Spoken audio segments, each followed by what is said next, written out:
The Michael Popok, Legal AF. Your lawyers shouldn't be betting on you becoming president so that they can make you the Department of Justice's U.S. attorney in New York. Is that what Todd Blanche is doing, the lawyer for Donald Trump, who so aggressively and often inappropriately crosses the boundaries of decorum in a courtroom as he attacks mercilessly Judge Merchan, presiding over the criminal case that starts on the 15th of April? That's what's been posited in a head scratcher I've been talking about for a long time and maybe has been answered by the New York Times. I'll talk about that in a minute.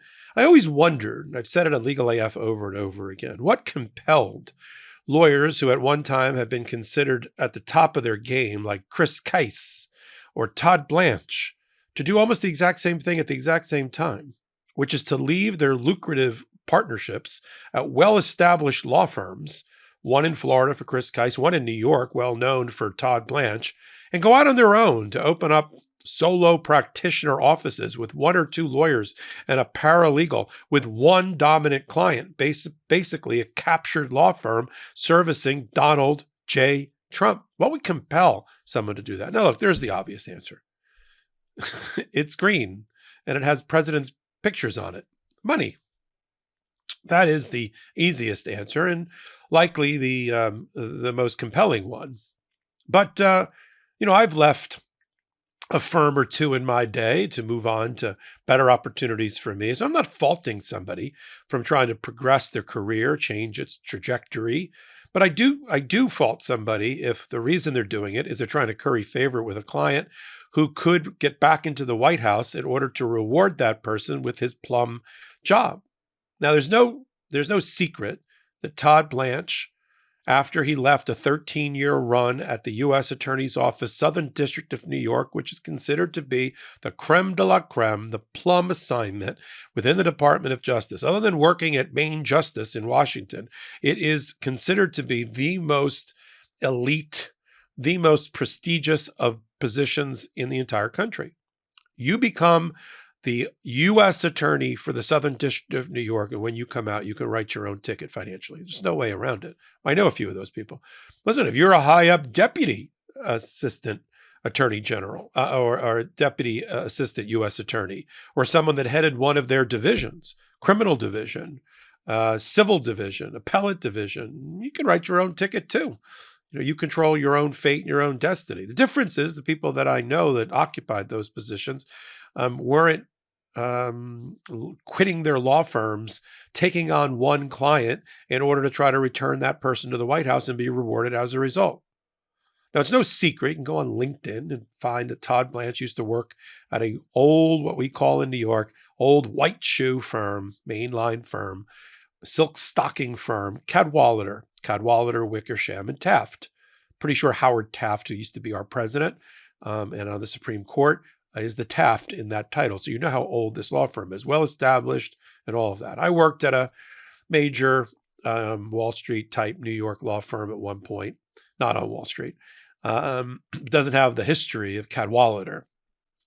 I mean, it's done pretty well for itself. It doesn't have the legacy of Cadwalader. And Todd Blanche left the U.S. Attorney's Office after a 13-year run there and joined Cadwalader to head up its white-collar department. Okay, I get all that.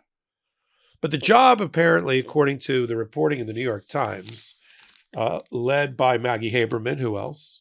Ben Protus, who else? And Alan Fuhr, is that Todd Blanche has had his eye on the prize for a long time, and that prize is to be the U.S. attorney for the Southern District of New York, not just a high up assistant U.S. attorney or part of the leadership there. And who appoints that position? The President of the United States. And who's his client? The former President of the United States, Donald J. Trump. Now, let's put some pieces together that were pieced together in the New York Times article. Firstly, Todd Blanche was a registered Democrat in New York before he started representing Donald Trump. And then somewhere in the conversion process, the ring-kissing process, the secret handshake process, he converted into a Republican based in Florida owning a home near Mar-a-Lago through a feat of alchemy. How did that happen? Now he's a Republican. Is that a litmus test that's a requirement to represent Donald Trump? You have to change parties? Apparently it was. Or at least he thought, well, if my client ever gets back into a position of power, might be a good idea for me in his party. Now, I'm not claiming that I know that Todd Blanche is MAGA. I'd be shocked if he was. I think he's an opportunist. I think he's a person who's very focused on his career, and he knows that, he had to pick a side in this fight for our democracy, and he picked the side. We on this network think it's the wrong side. We think it's the side that will lead to chaos and fascism. But to Todd Blanches of the world, who, listen, I don't know how big his book of business was when he was at Cadwalader. He had a reputation. He was there for a few years. Was he bringing in 10, 15, 20, $30 million a year in order to get himself a very high, 7-figure paycheck? I don't know. I don't know about that. Not every former assistant U.S. attorney is successful at rainmaking and bringing in business. If he was, I'll put it this way. If he was that successful and had a stable group of institutional clients like banks, JP Morgan, Morgan Stanley, Bank of America, Goldman Sachs, I'm not sure he'd be toiling representing Donald Trump after so many people had quit. I mean, the people that are left representing Donald Trump after the first wave, the varsity team that all got convicted, is now the JV. It's not people, I think, that had established business books and they were willing to jeopardize that, and their firms were certainly not willing to jeopardize it. Chris Keiss worked at a firm I used to work at a million years ago. And in their Tallahassee office, because before he met Donald Trump, he was primarily known for being married to an appellate judge and having been an appellate judge in sort of an administrative regulatory capacity, kind of a lawyer and an administrative regulatory type capacity in the capital of Florida, Tallahassee. And he'd been the general counsel for Rick Scott, I believe, as the governor of Florida.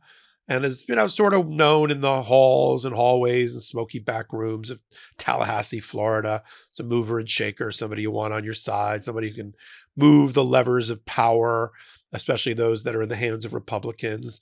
But Chris Keiss became a whole different person after, like Todd Blanche, within months of doing so, left his law firm and established his own law practice with an office in Florida and an office in New York. I mean, Todd Blanche, the person I've been talking at length about, went even further. He at one time was just renting space from his client, Donald Trump. I mean, it just shows you how kind of little book of business that he had. I don't think Todd Blanche had to fire anybody in order to take on Donald Trump. I don't think he had many clients.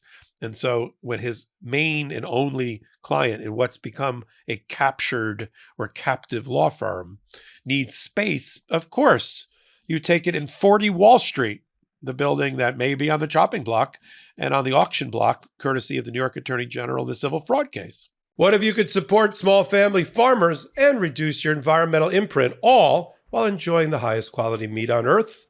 When you join the Monk movement, you can. Moink delivers grass-fed and grass-finished beef and lamb, pastured pork and chicken, and sustainable wild-caught salmon straight to your door. Moink farmers farm like our grandparents did. And as a result, Moink meat tastes like it should, because the family farm does it better, and the Moink difference is a difference you can taste. Unlike the supermarket, Moink gives you total control over the quality and source of your food. You choose the meat delivered in every box, like ribeyes, to chicken breasts, to pork chops, to salmon fillets, and much more. Plus, you can cancel anytime. Moink is helping save rural America. I love it, and you will too. Join the Moink movement today. Shark Tank host Kevin O'Leary called Moink's bacon the best bacon he's ever tasted. And Ring Doorbell founder Jamie Siminoff, he jumped at the chance to invest in Moink. Plus, they guarantee you'll say, oink, oink. I'm just so happy I got moinked. I know I do, and you will too. Keep American farming going by signing up at moinkbox.com/legalaf right now, and listeners of this show get free bacon for a year. That's 1 year of the best bacon you'll ever taste. but for a limited time. Spelled M-O-I-N-K, box.com/legalaf. That's moinkbox.com/legalaf. So it's a very incestuous set of relationships here, and maybe a quid pro quo that's being outlined in the New York Times. I mean, the headline alone in the paper edition of the New York Times is Trump's lawyer, Blanche, gambled, gilded Manhattan career to represent him. I think it's a little bit of an overstatement. He was certainly very well respected when he was on the prosecutor side. And when he left, there were many, many firms in town that were trying to get him to join. I know that for a fact. He chose a good one. It's not what I would have considered one of the top elite white-collar departments, but a lot of those white-collar criminal defense departments within major top law firms already have a head. And some of these other firms want to kind of get into the business. So they hire somebody like Todd Blanche and have say, oh, here's the keys to the kingdom. You can be the head of the white collar department. I'm giving you a little bit of an insider knowledge of how big firms, big American lawyer, top 5, top 10 law firms work. And so Cadwalader probably either lost somebody recently or wanted to expand their department or wanted to make a big splash with having Todd Blanche join. And he was there for several years. Now, Todd Blanche, back to him for a minute, just to show you that he's sort of been crossing the line, is quickly morphing into his client before our very eyes. The Todd Blanche that I knew by reputation would never have been battling it out with Judge Merchan or filing the papers that he's filing on behalf of Donald Trump. It just would be beneath him. But nothing seems to be beneath the Trump lawyers these days, including defending their client, attacking the judge's daughter, and filing what I consider to be baseless motions to have the judge removed because he happens to have a daughter, she happens to have a job, and she happens to have a First Amendment right to represent people on the Democratic side.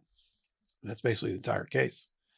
And so to hear Todd Blanche go after at every turn the prosecutors in the Manhattan DA's office, which are basically his colleagues, but I'll tell you straight from talking to my podcast co-anchor and friend Karen Friedman-Knifilo, and I know it from my own experience, federal prosecutors kind of look down their nose at state prosecutors.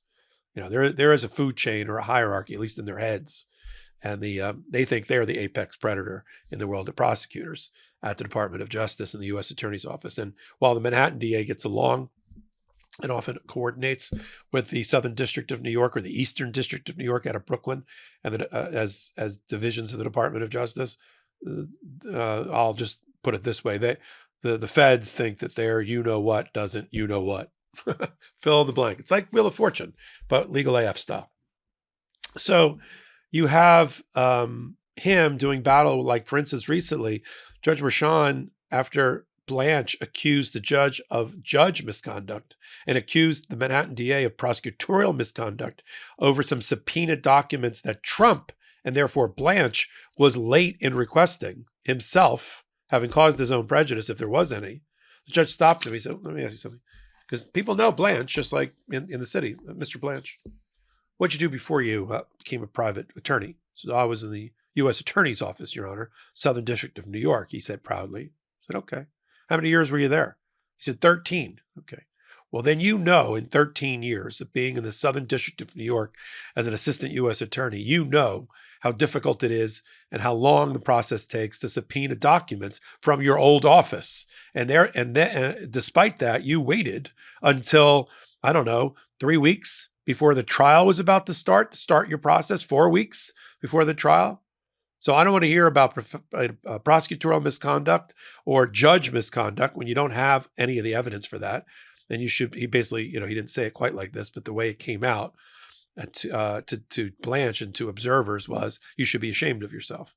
And Blanche, according to other courtroom watchers, was surprised that the judge went after him that way. But, welcome to the major leagues, Mr. Blanche. If you want to try to represent your way all the way to becoming the U.S. attorney for the Southern District of New York by representing Donald Trump, we get to talk about it here on Legal AF and on the MeidasTouch Network. I'll continue to do that on hot takes like this one at the intersection of law and politics. And then we pull it all together. We curate a podcast we call Legal AF. Join us on Wednesdays and Saturdays right here on the MeidasTouch Network. You'll find out why we call it that. And then until my next hot take then, until my next Legal AF, this is Michael Popok reporting. Heary, heary, Legal AF Law Breakdown is now in session. Go beyond the headlines and get a deep dive into the important legal concepts you need to know and we discuss every day on Legal AF. Exclusive content you won't find anywhere else, all for the price of a couple of cups of coffee. Join us at patreon.com/legalaf. That's patreon.com/legalaf.